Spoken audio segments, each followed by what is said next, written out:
Вот как-то так. Не берет телефон и все, хоть ты тресни.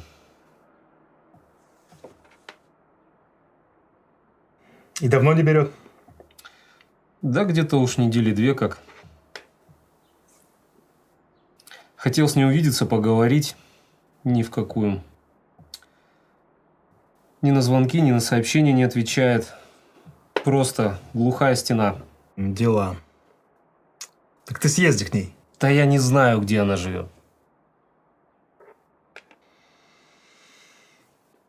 Ах ты хитрый лис. Ха-ха. На вилку напоролся. Так, ладно. Вот так. Ладно. Ничего. В конце концов, что такое отказ любимой женщины? Лишь небольшое испытание для настоящего мужчины. Я поражаюсь. Полгода встречались. В итоге ты не знаешь ее адреса, и у вас нет общих знакомых. Ритм жизни большого города. Крутишься, как белка в колесе. Дел не в проворот. Да самое смешное время нашлось, понимаешь? Хотел наших всех собрать. Познакомить ее со всеми. И тут этот заскок непонятный. Что же там с ней стряслось? У нас бы в деревне про ее загон все бы уже знали. До тебя в последнюю очередь дошло. Это точно. Вот так. Сложно. Слушай, ну давай я тебе покажу. Сейчас сам убедишься.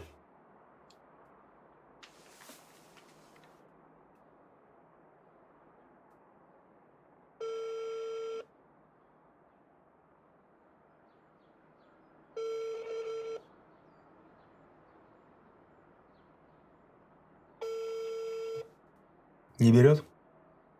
Не берет. И вот так постоянно.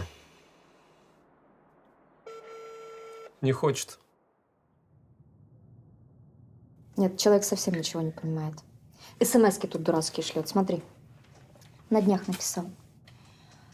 Великолепное утро, хорошего дня. Вот зачем? М? Ну, где логика у человека? Ну так, может, поговорить надо? А смысл? Если он молчание не понимает, то он слов точно не поймет. Ну, ты же его любишь? Не знаю, наверное. Тем более. Мне так браслет твой нравится. Да, Саша подарил.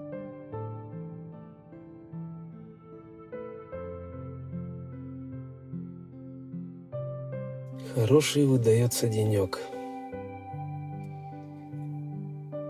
Так, красавица, давай-ка тебя наберем. А вдруг мне сегодня повезет? В самом деле, сколько можно дуться?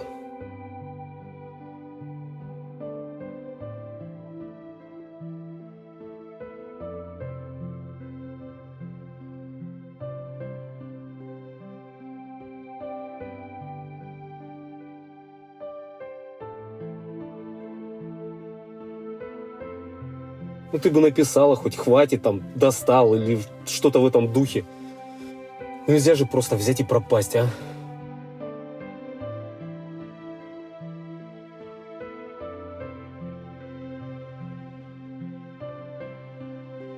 Нет, красавица, не на того ты нарвалась. Я же тебе нравлюсь. Я точно знаю, что нравлюсь. Что же случилось-то, а?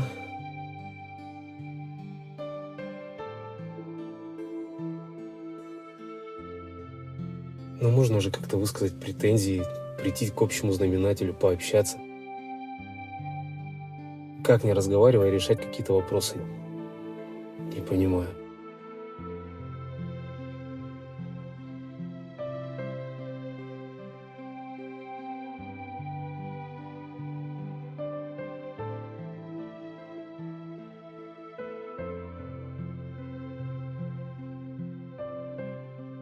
Да что ж...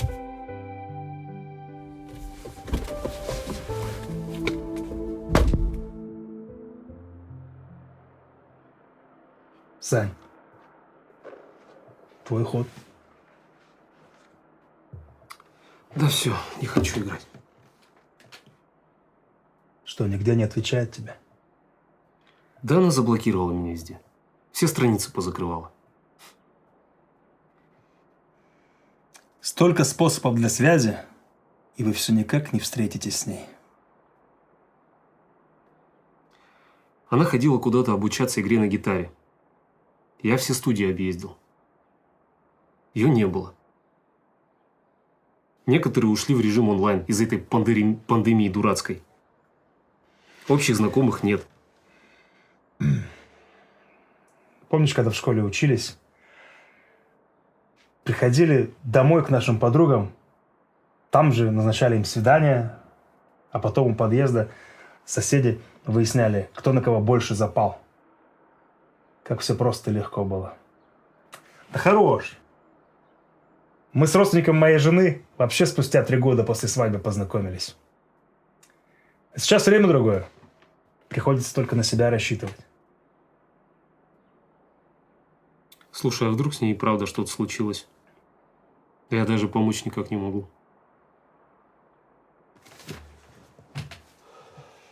Если с ней что-то произошло, мне ведь даже никто не сообщит.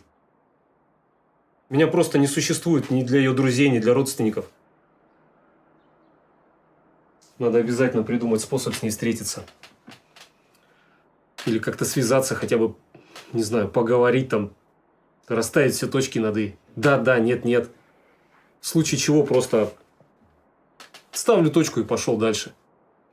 Зато, по крайней мере, буду знать, что с ней все в порядке. Буду спокойнее. Да. Действуй. Хватит раскисать. Ладно, давай еще партейку. И домой поеду. Завтра дел куча.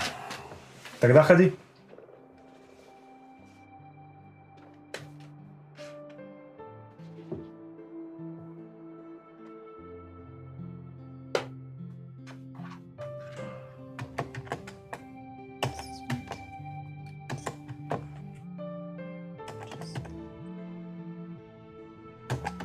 Да кто там трезвонит, а?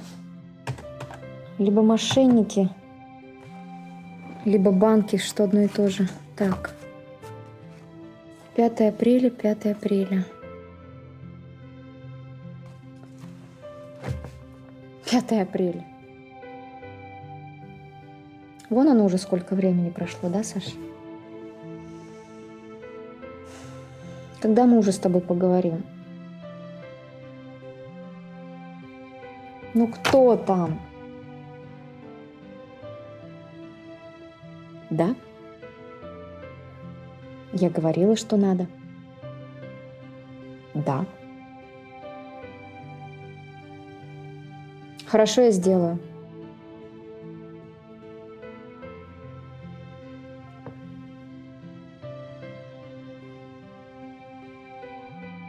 Ну кто?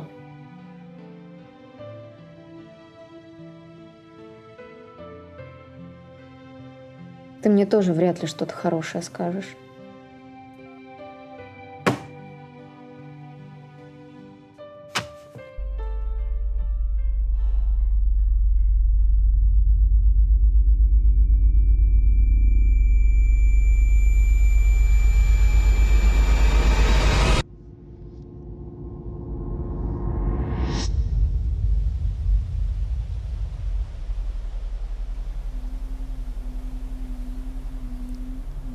Тебе нужно вспомнить.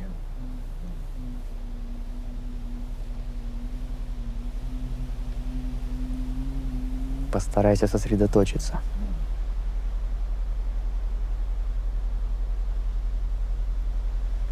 Может, это лучшее решение, что ты здесь.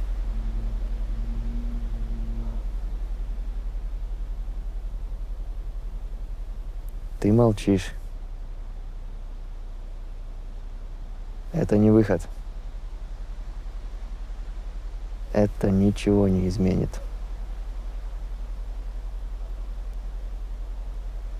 Наш дом. Мы будем здесь. сколько потребуется. Комната маленькая, но уютная.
Лечить могут слова. Лечить может молчание.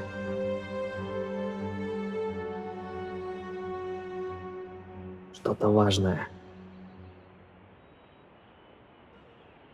Тебе нужно вспомнить.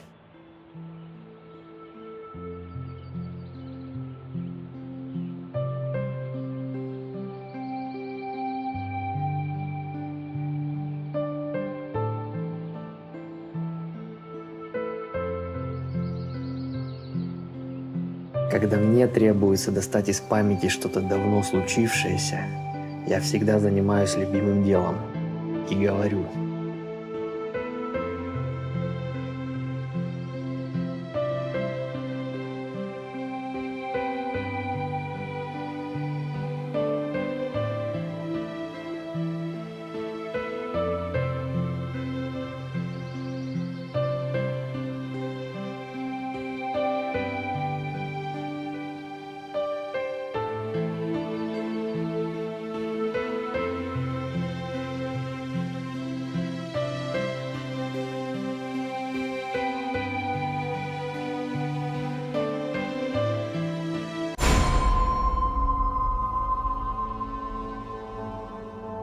Если бы я молчал, наверное, никогда бы не вспомнил.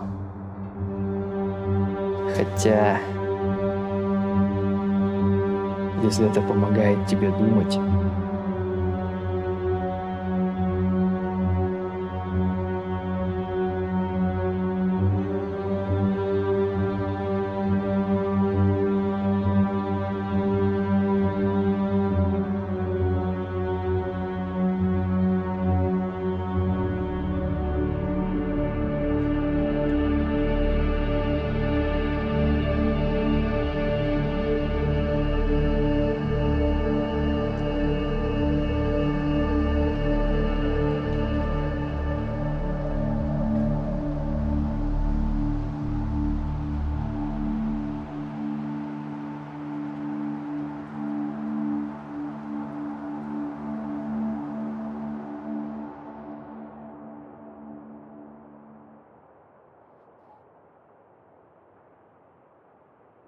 ничего, ты привыкнешь.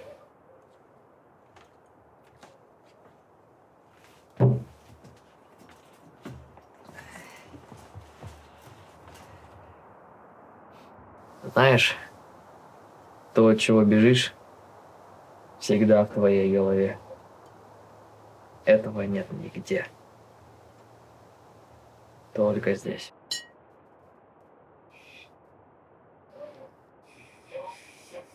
Или здесь.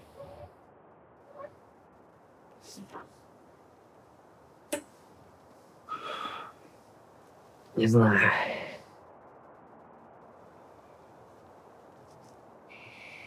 Этого никто не знает.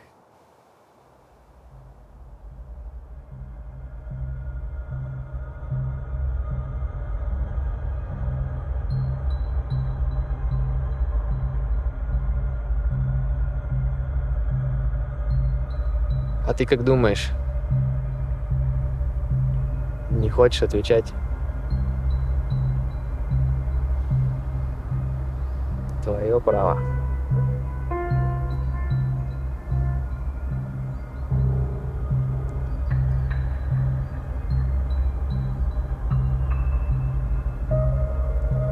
Здесь тихо. Далеко-далеко. Но ничего не изменится, если ты не вспомнишь.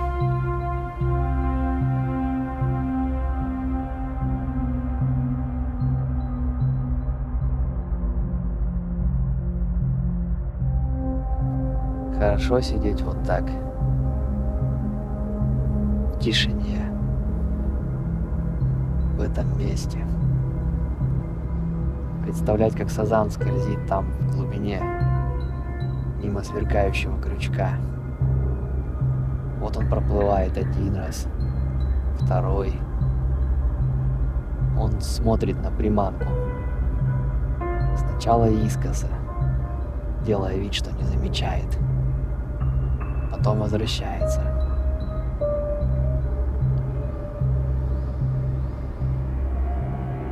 Она появляется из ниоткуда, блестит. Сазан крутится вокруг нее, не решается заглотнуть.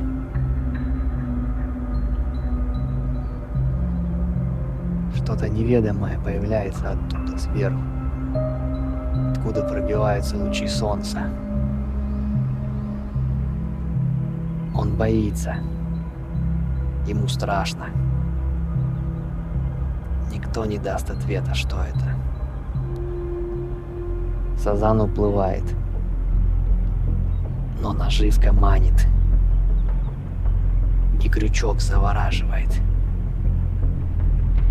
Этот образ, он четко засел в его голове. И не с кем посоветоваться. Надо принимать решение. Всегда одному. Сазан разворачивается, возвращается и хватает приманку.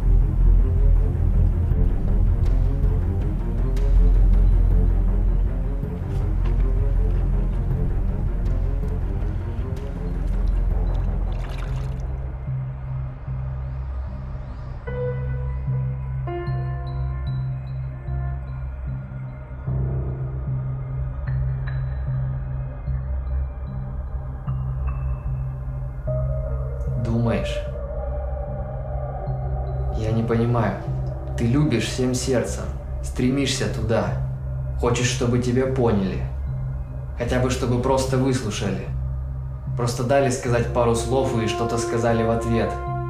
Поддержали, накричали, объяснили, поспорили. Любые слова, но чтобы был ответ обязательно. А его нет. Глухая стена!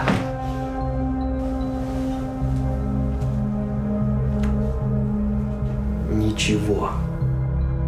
Тебя будто не существует. А ты же есть. Ты любишь. Чувствуешь. Чего-то ждешь. Ты человек. Тебе нужен другой человек. Иначе никак.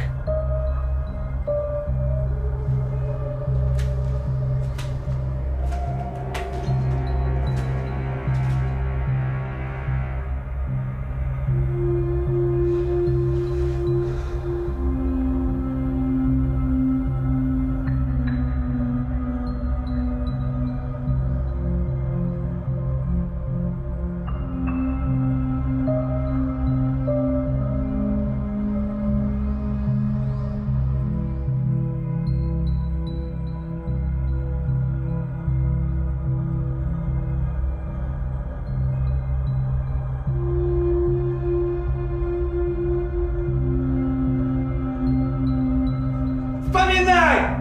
Почему ты молчишь?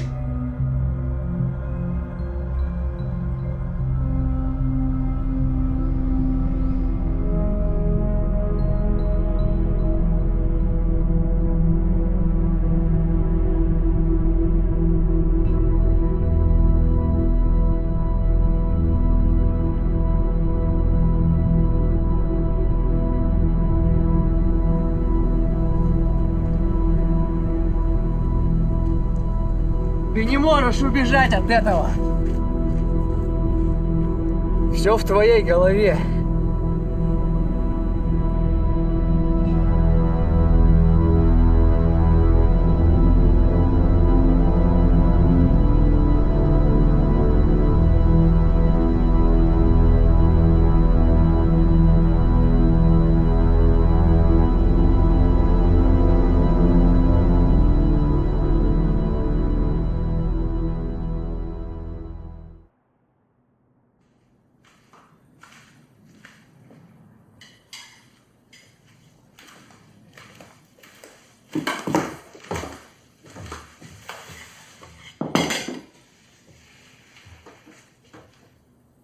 Молчанием ничего не решишь. Если любишь, надо общаться. Чувствовать биение сердца.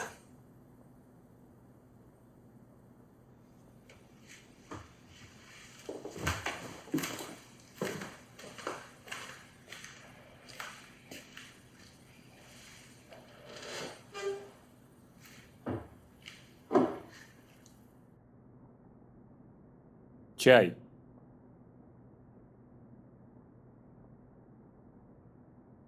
Да, пожалуй, чай.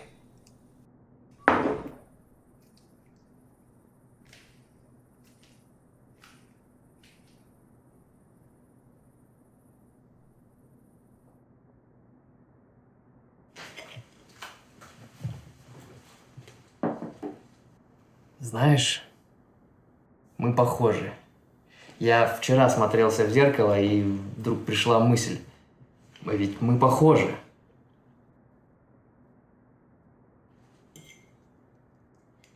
Ну, не буквально, конечно. Каждый человек уникален. Ты стремился, добивался, что-то делал. А потом раз — остановился. Замолчал. Замкнулся в себе. Ты думаешь, так легче, что не надо принимать решения. Думаешь, твое молчание поймут. Заметят, что тебя нет. Но при этом забываешь самое важное.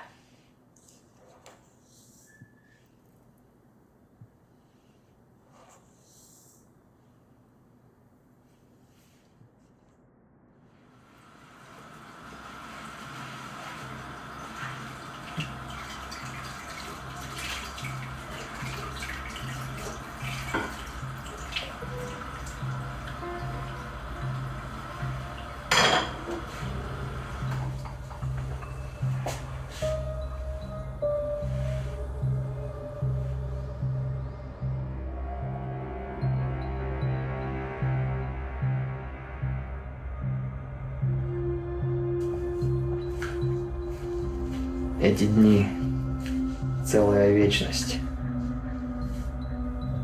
Они как в тумане. Я не видел знаков, сигналов, которые мне посылают. Не видел ничего. Я был жесток к тем, кого люблю. Но я ничего не мог с этим сделать. Я молчал, как ты сейчас. А в итоге ничего не изменилось. Лишь время утекло безвозвратно. Но я всегда помнил главное. В этом разница. Ты забыл. Забыл самое важное. Тебе надо вспомнить. Без этого никак. Я уже не знаю, что с тобой делать. Как вывести из этого состояния? Ну так не может продолжаться.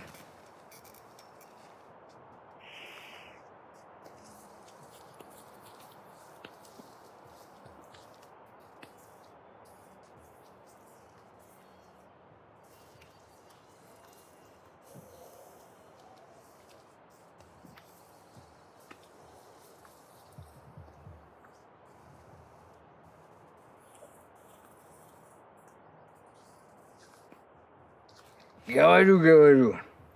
Делюсь с тобой. Еще никогда так долго я никому ничего не рассказывал.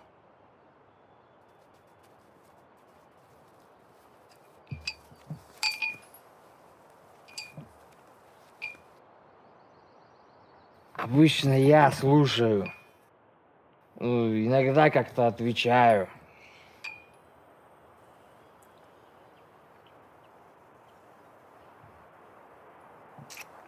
Это очень обидно.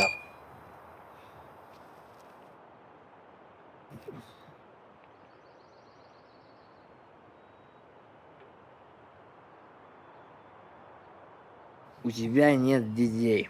Вот слушай, ты строишь для них дом. Мечтаешь сделать, чтобы все понравилось. Думаешь о каждой мелочи. Строишь планы. Вот они вырастут.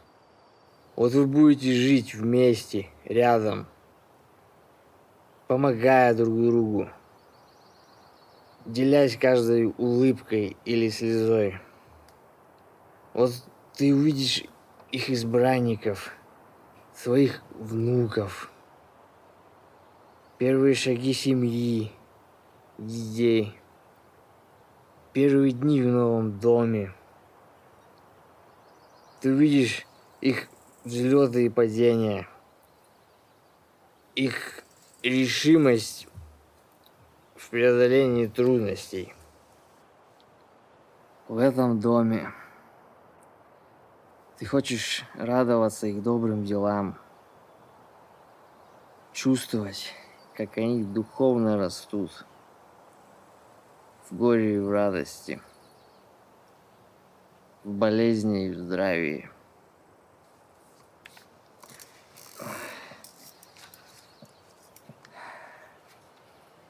Проходит время, и они выбрасывают твою сокровищницу знаний, твою библиотеку на помойку. Старые фотокарточки, пожелтевшие письма, они считают хламом. Они не ценят твоих трудов. Они отрекаются. Этот дом годен лишь для того, чтобы его выгоднее продать. Они уезжают навсегда. Ты больше никто. Пустое место. Да, они шлют тебе сообщения, вспоминают о тебе на праздники, целуют на расстоянии. Но тебя нет в их жизни.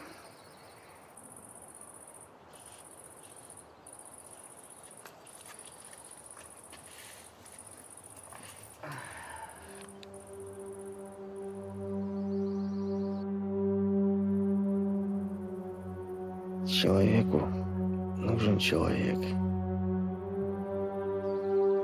Это и есть любовь.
Ты вчера говорил со мной?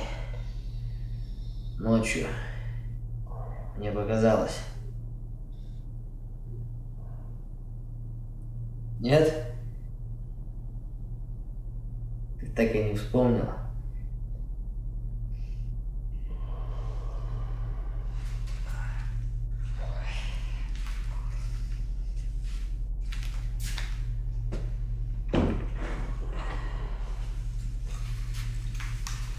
Вчера было много лишнего. Ты не должен был это слышать. Ухмыляешься, думаешь, что все знаешь. Эгоист. Я давно не был на охоте. Пойдешь со мной?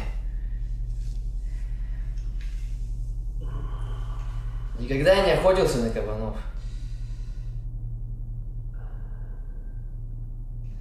Думаю, тебе надо ответить.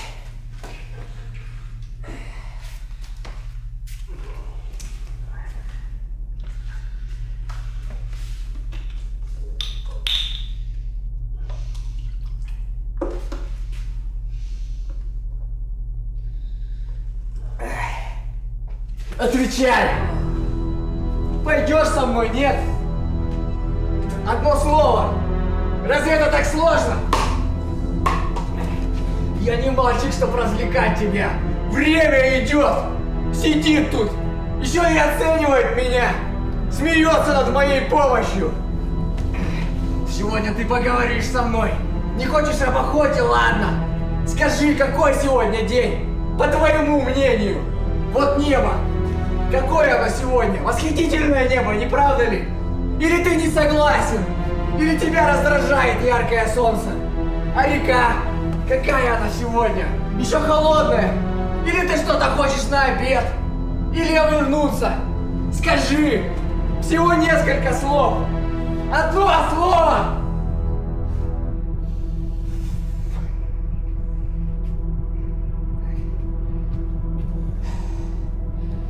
Я не должен гневаться. Я здесь, чтобы помочь.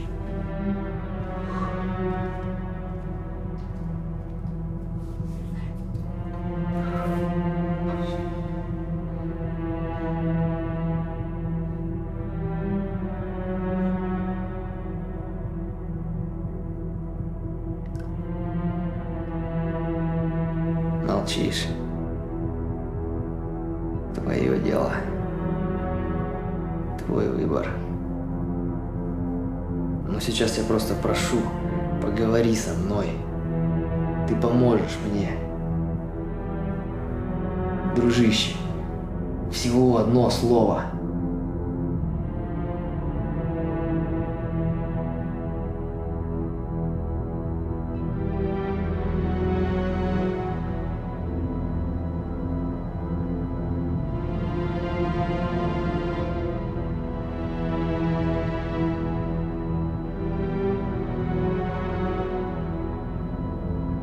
Я знал, что ты откажешься. Ты не представляешь себя на моем месте. Ты равнодушен. Ты даже не хочешь понять, что чувствую я все это время. В тебе нет сострадания. Тебе все должны. Ты бесишься, если что не так. И просто убегаешь. А когда тебе отвечают тем же, ты пристаешь бедным и несчастным. Ты будто не можешь понять, за что с тобой так. Но все возвращается, понимаешь? Все. Сейчас ты заговоришь. Объяснишь, откуда в тебе столько зла?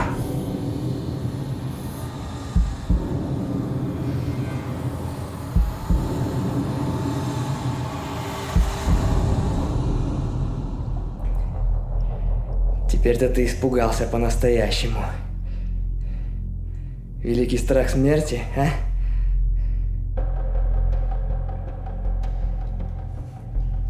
Но ты неприступен, как скала. Готов умереть за свое молчание. Но это не подвиг. Это другое.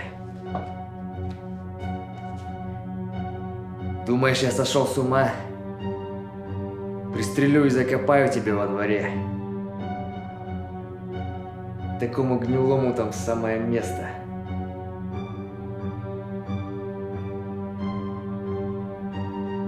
Но это ничего не изменит.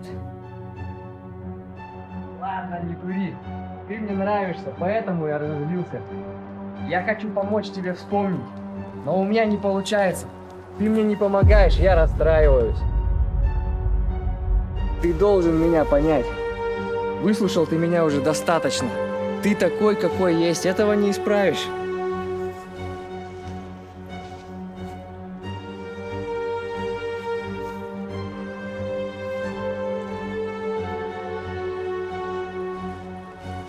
Обед остывает. Пойдем уже.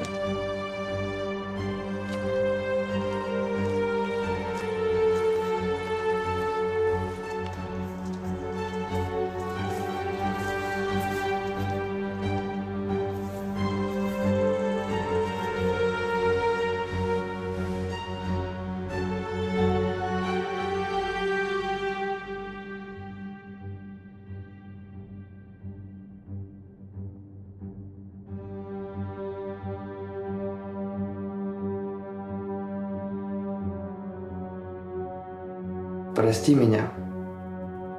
Не держи зла. Важно уметь прощать.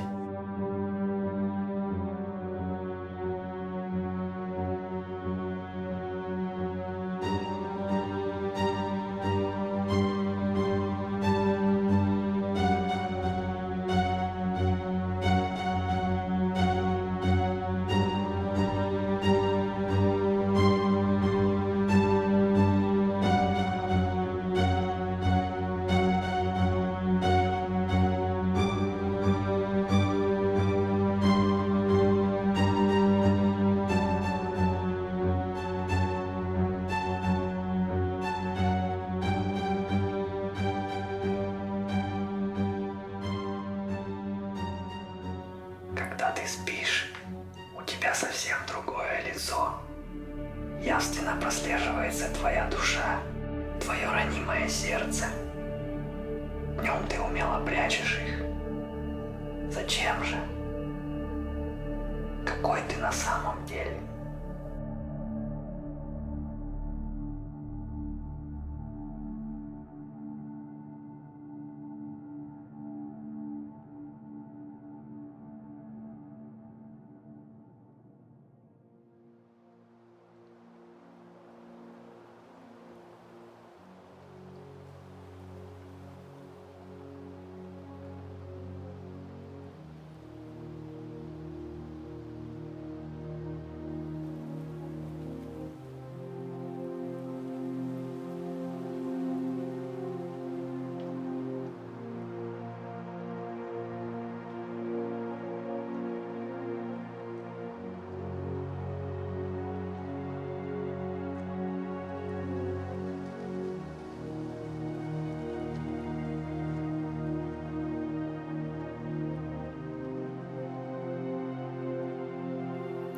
Саша? Сашенька? Это ты? Я плохо вижу.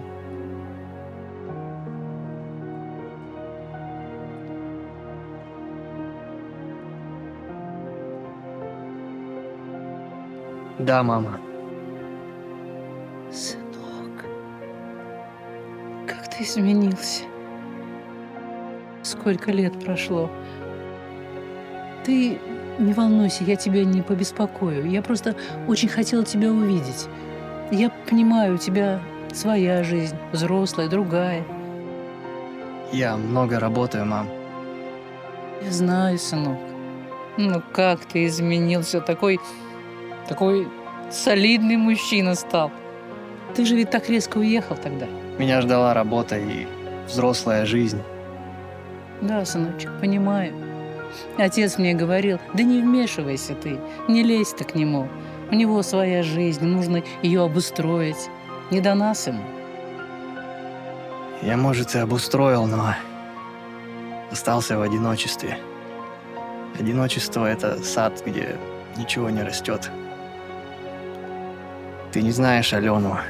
Я вас так и не познакомил. Да и мы уже не вместе. Она говорила мне, что только у мамы самые ласковые руки, самая нежная улыбка и самое любящее сердце. Я старалась. Ты же у меня единственный ребенок. Что может быть дороже тебя? А я думал, что работа дороже. Думал, если не найду в этом году хотя бы один день, чтобы повидаться с тобой, найду в следующем. Так я успокаивал себя. Понимаю, сыночек. Когда ты уехал, отец сильно болел. Долго поправлялся, но в силу так и не вошел. 4 месяца учился разговаривать заново. Врач сказала, что совсем дело плохо. Но отец твой не робкого десятка, не потерял оптимизма. Все время спрашивает о тебе, благодарит за ту помощь, которую ты нам присылаешь. Я так и не приехал. Все думал об этом, планировал. Слишком долго планировал. Сынок, он не обижается. Он просто очень хотел тебя видеть. Отец сына. Скажи, мама, сколько раз ты плакала за эти годы, когда вспоминала обо мне? Ты я и не считала.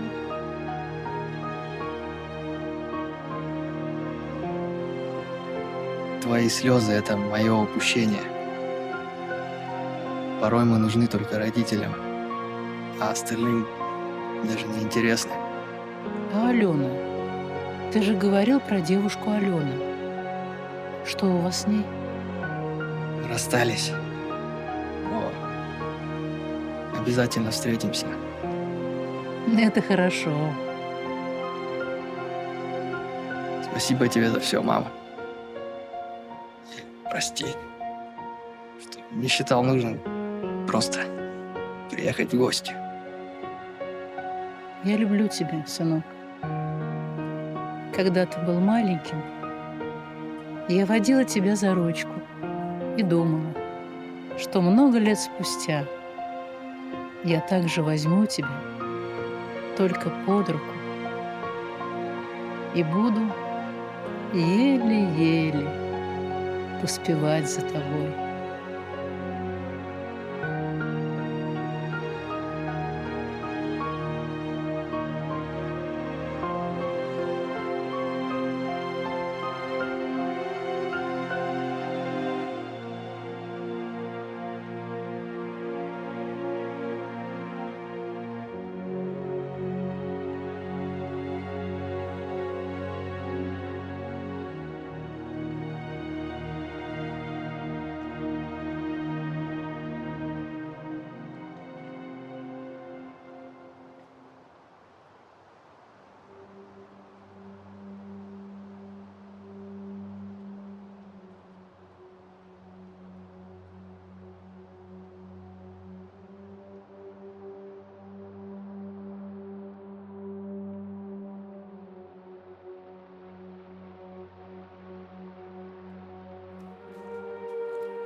Ты думаешь, что можешь просто убежать от проблем? Вот сменишь место, и все будет по-другому? Ничего подобного. Сколько ты не был у них? 5 лет? 10?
Постарайся вспомнить самое важное.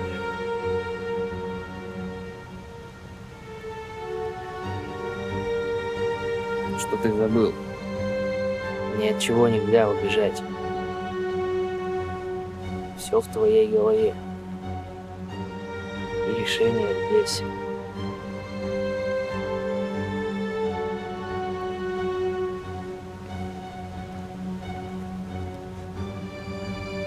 Как это случилось? Расскажи мне. Тебе станет легче.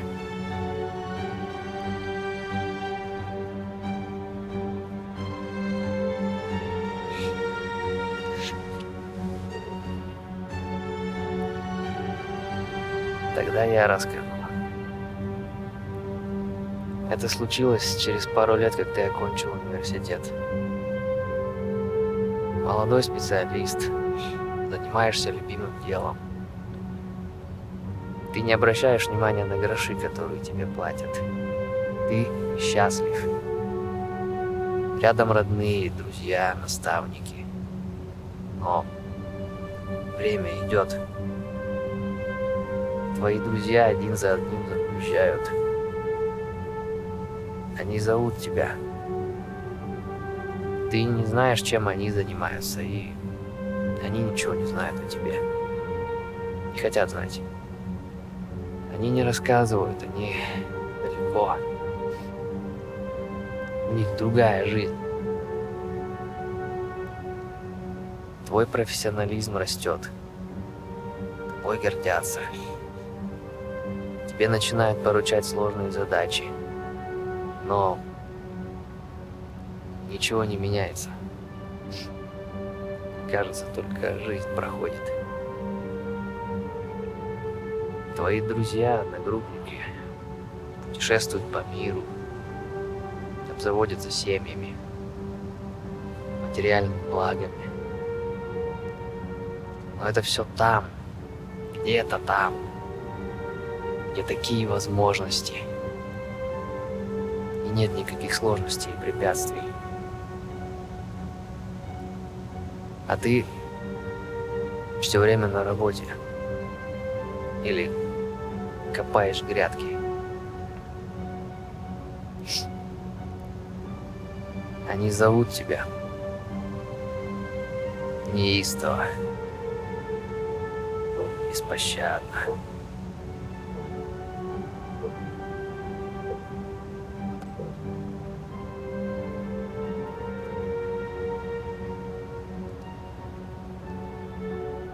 Ты чувствуешь себя нищим. Духовно и материально. И тут бац!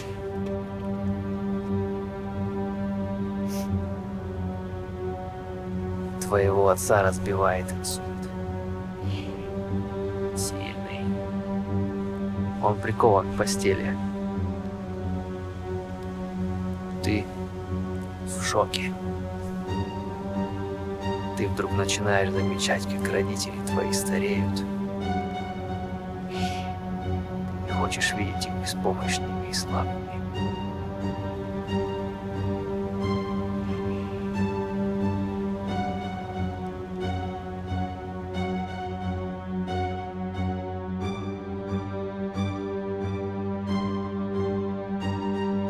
Боюсь, что новости не очень хорошие. Это состояние поддается лечению, но прогноз, к сожалению, неутешительный.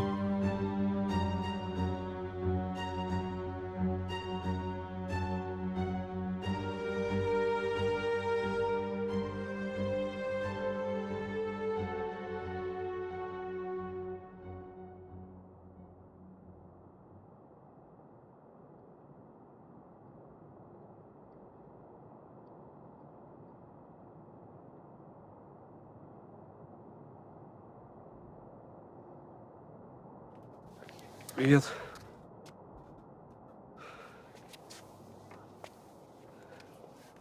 Тебе что, серьезно? Ален, у меня на работе оврал. Ты попросила приехать с тобой поговорить. Я все бросил, приехал. Чтобы молчать? Я хочу, чтобы ты съездил к родителям. Ты серьезно? Ты только ради этого меня выдернула? Я прошу тебя.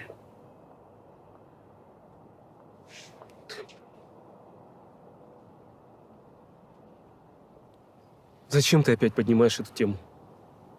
Мы только на днях все обсудили. Ты прекрасно знаешь мое отношение к этой ситуации. Зачем ты опять начинаешь этот разговор?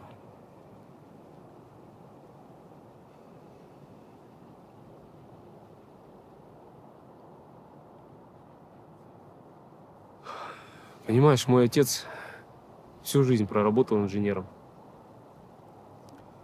Он хотел, чтобы я пошел по его стопам. Да я и сам этого хотел. Я отучился, получил диплом с отличием. Устроился на работу по специальности. Ты не представляешь, как мне нравилась моя работа. Но в какой-то момент я понял, что на зарплату инженера особо не разгуляешься. Я решил, что надо что-то поменять. Переехал в город из деревни. Организовал бизнес сам, своими силами. Да, меня не все устраивает. Много головняка, всяких проблем, нервов. Но тот доход, который я сейчас имею, позволяет мне жить безбедно. Более того, я могу оказывать реальную финансовую помощь своим близким. А в той ситуации, которая случилась с моим отцом, это очень актуально. Мы живем в материальном мире, не забывай об этом. Так что еще от меня нужно? Твое внимание. Они тебя ждут. Ты их сын и всегда им останешься. Вот перестань, пожалуйста, я 100 раз уже это слышал. Или, по-твоему, лучше, чтобы я был рядом с нищенской зарплатой деревенского инженера? Какой от этого толк?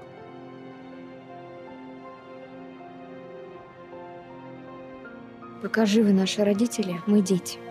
Это нужно помнить. Ведь однажды их просто не станет.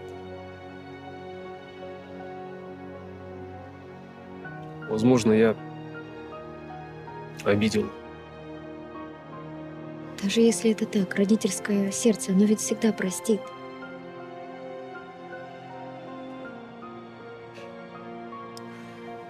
О, я не верю, что ты только ради этого выдернула меня с работы.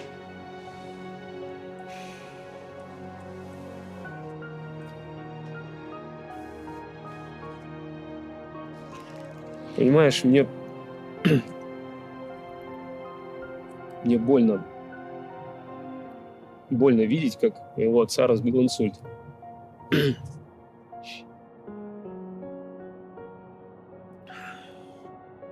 Мне больно видеть, как умирает человек.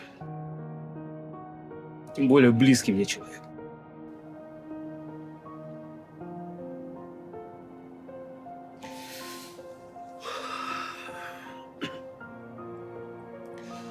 Алена, у меня очень много работы. У тебя что-то еще?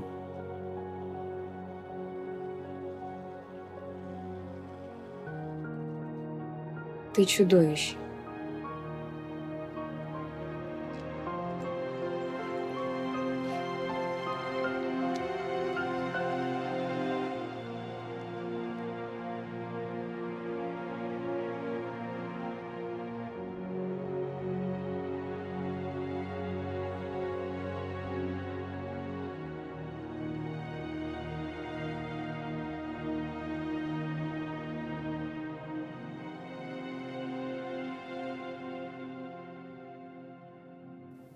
Ты испугался.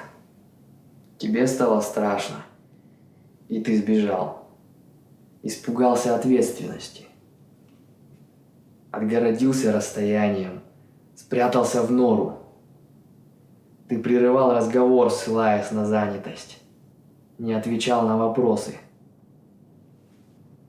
Стена молчания. Она спасла тебя. И разум. Он все объяснил. Перспективы, деньги на лечение, друзья. Ты расстался с мечтой. Закопал любовь. Кто ты теперь? Вспоминай, кто ты.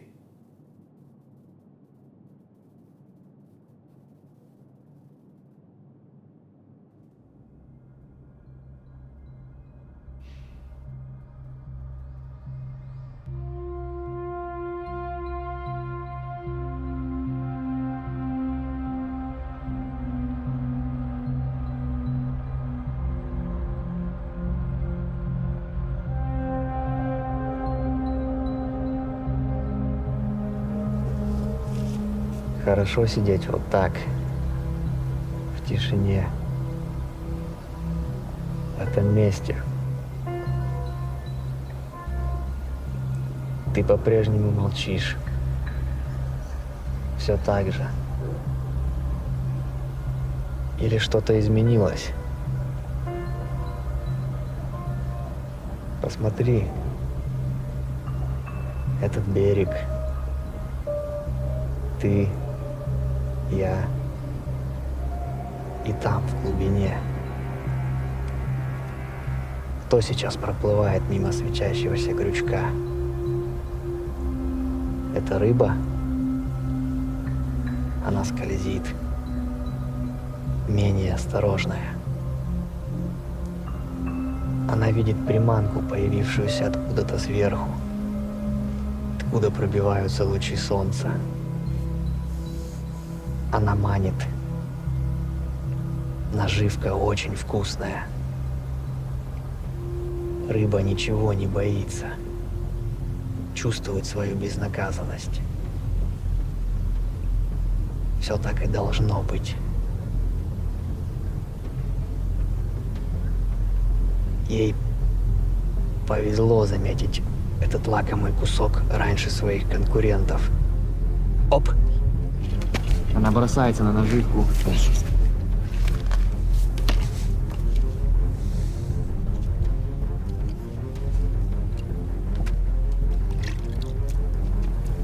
Ее судьба решена.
Алло?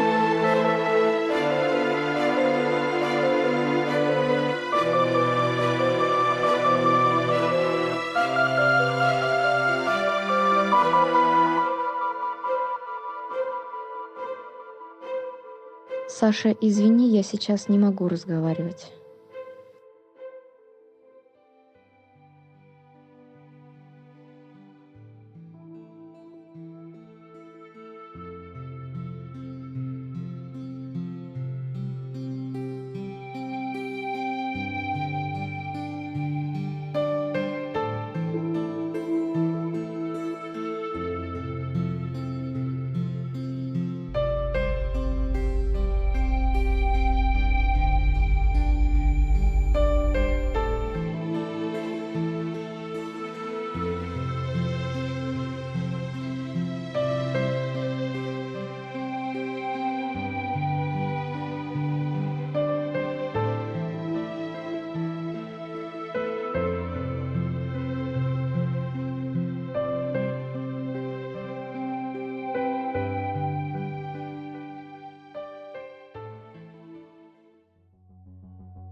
будто за тобой.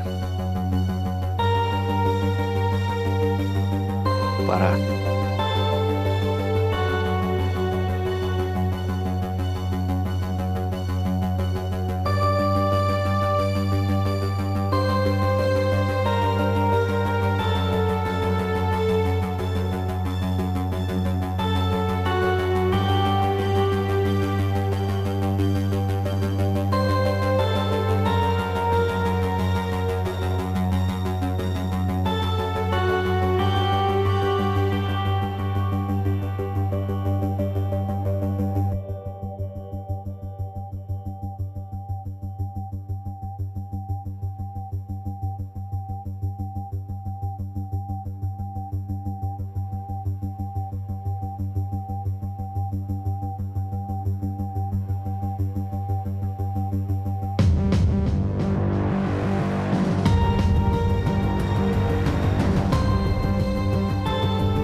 Прости меня.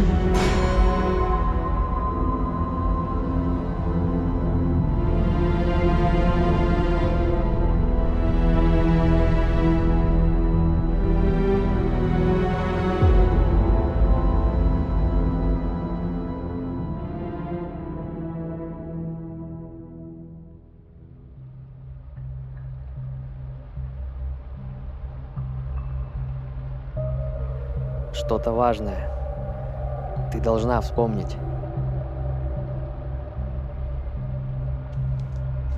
Ну что? Я не понимаю, что? Не знаю. Все здесь. В твоем сердце. Скорее в голове, раз надо все вспомнить. Нет. Сердце. Оно все решает и предопределяет. Не знаю, она молчит. А вот разум задает вопросы. Где я? Какое сегодня число?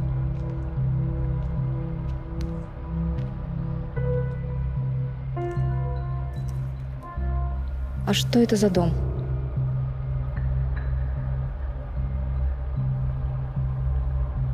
Почему я ничего не помню?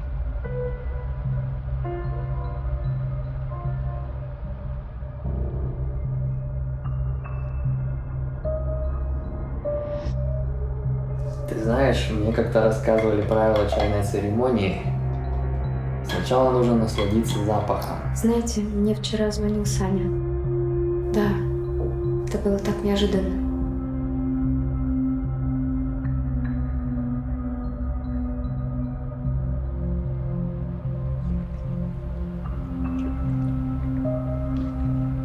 Столько лет уже прошло. Я уже перестала верить. Думала, потеряла его навсегда. Гордость. Хотя нет, гордыня. Гордыня не давала мне позвонить ему. Смирилась. Ну, значит, не судьба, раз так легко отказался. Да?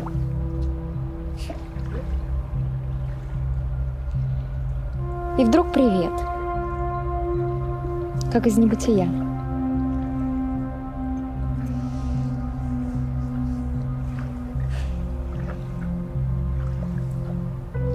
А где мой браслет? Да вот же он.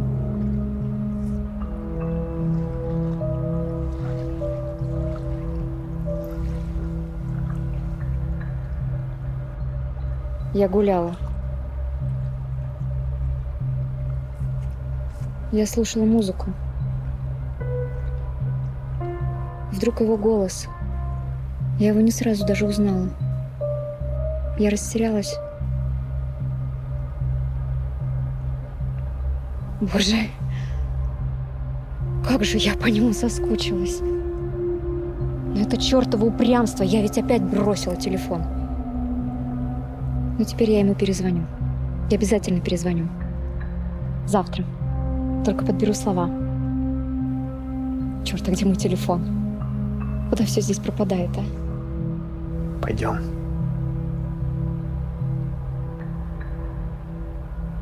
Я покажу.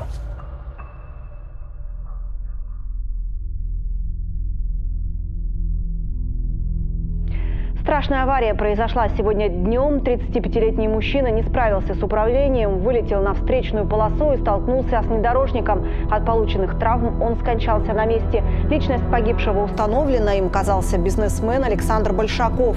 Он руководил одной из строительных фирм. Он погиб.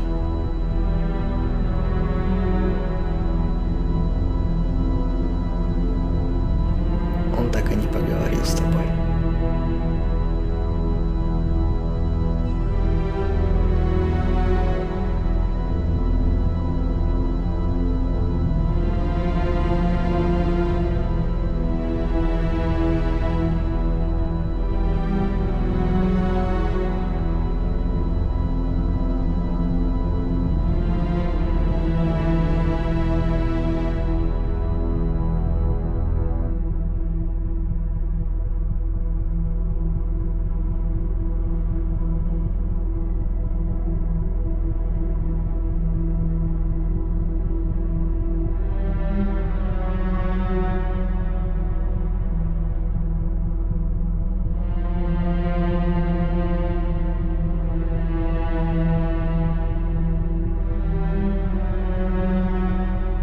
Прости меня.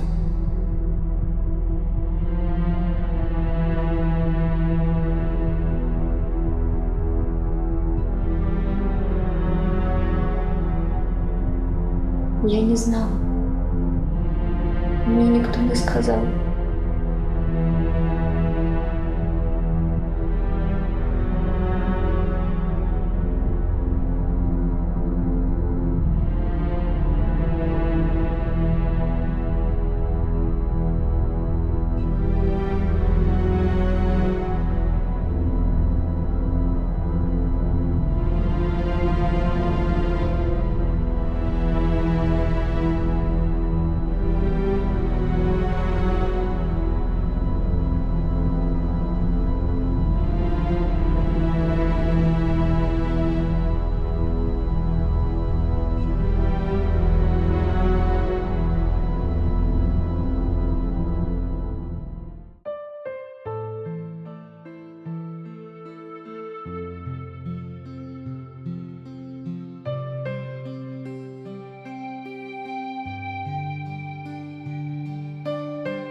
Здравствуйте. Здрасте. Здравствуйте. Это лучший вариант во всей округе. Мне нравится. Да, здесь очень красиво. Конечно, уезжать не захотите. Спасибо.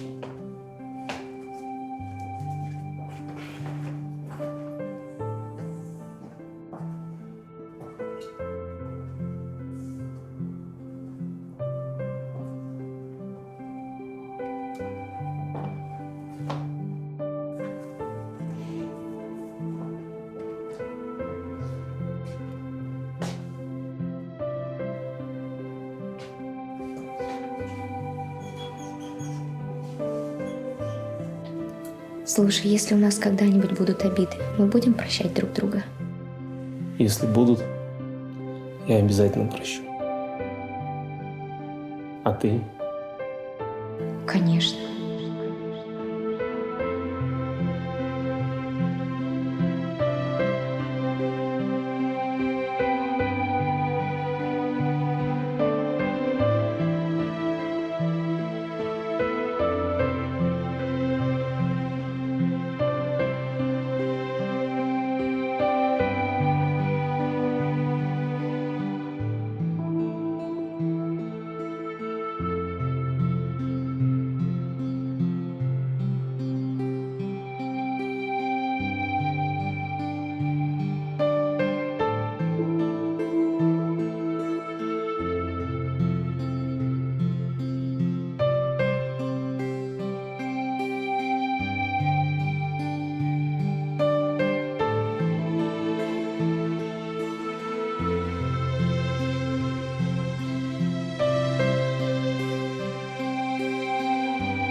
Саша.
Никто и не мог сказать. Это ужасно.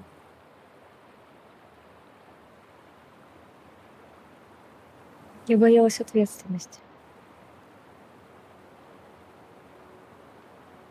Все было как в сказке. С первого взгляда, с первого слова. Он мне нравился сильно. Но это всегда тяжело. Мысли всякие в голове. Но вдруг я испорчу ему жизнь.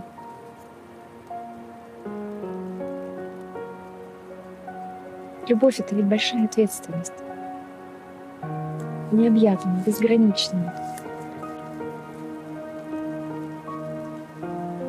А вдруг не выйдет?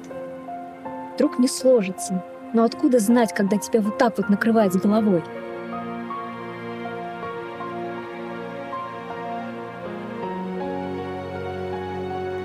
Проще отстраниться, не видеться, не чувствовать.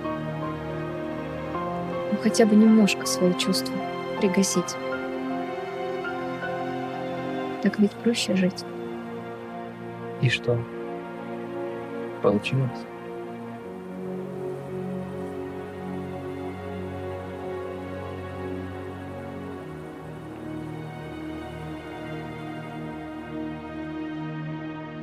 Нет.